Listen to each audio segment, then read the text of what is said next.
আসসালামু আলাইকুম। Hello viewers, আশা করি সবাই অনেক ভালো আছেন। আলহামদুলিল্লাহ আমি অনেক ভালো আছি আল্লাহ পাকের রহমতে। আল্লাহ তাআলা অনেক ভালো রাখছে, সুস্থ রাখছে। আজকে আপনাদেরকে দেখাবো যে আমি কিভাবে চাল কুমড়ার বিচি রোপণ করি বা কিভাবে চাল কুমড়ার বিচি লাগাই, এটাই আজকে দেখাবো। এই যে দেখতে পারতেছেন আমি কিছু সাধারণ মাটি নিয়ে নিছি বা কিছু আইসক্রিমের কাপ ছিদ্র করে নিছি, আর কিছু জৈব সার আমি নিছি। দুইটা মিক্সড করে নিলাম।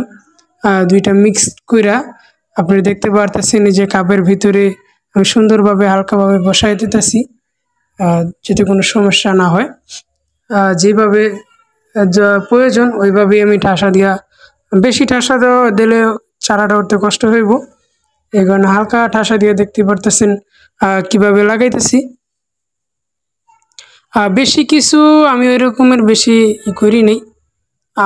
সাধারণভাবে যেভাবে মানুষের লাগায় ওইভাবেই সাধারণভাবে লাগাইতেছি। আবার অনেক কিছু আছে মিক্স করা যায়, অনেক কিছু আছে অনেক সিস্টেম করে লাগানো যায়। আমি সাধারণভাবে লাগাইতেছি।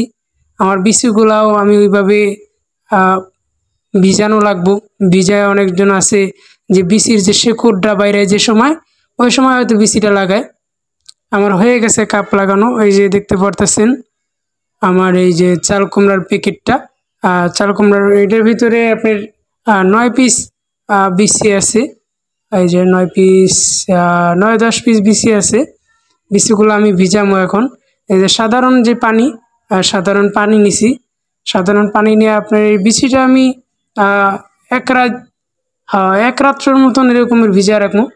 আমার এই যে দেখতে পারতেছেন বিচিগুলো ভিজানো হয়ে গেছে। পরের দিন আমি এই যে বিচিগুলা দেখতে পারতেছেন লাগাই দিতেছি। কাপগুলো আমি লোহা দিয়া মাটি ছিদ্র করে নিছি, যাতে লাগাইতে সমস্যা না হয়। এই যে দেখতে পারতেছেন আমি লাগাই নিছি। আলহামদুলিল্লাহ বিচিগুলা সুন্দরভাবে ভিজতে পারছে, প্রায় দেখতে পারতেছেন। এইভাবে সুন্দর করে, বেশি ঠাসা দেওয়া যাব না, আমি বেশি ঠাসা দিই নেই, হালকা করে লাগাই দিছি। বিচিগুলো হালকা করে ছিদ্র করে দিছিলাম, ছিদ্রের ভিতরে হালকা করে ঢুকাই দিছি, আর ওই উপরে দিয়ে কিছু হালকা মাটি দিয়ে দিছি। আলহামদুলিল্লাহ বেশি কিছু আর করি নেই। আর হালকাভাবে এই পানি দিয়ে দেবেন প্রথমে, যে সময় বিচিগুলা রোপণ করছি। এই হালকাভাবে পানি দিয়ে দিতেছি আমি। এইভাবে হালকাভাবে পানি দিলে হয় কি, মাটিটা ভিজা থাকে, বিচিটাও ভিজা, শেকড়টা চালু করা জ্বালায়।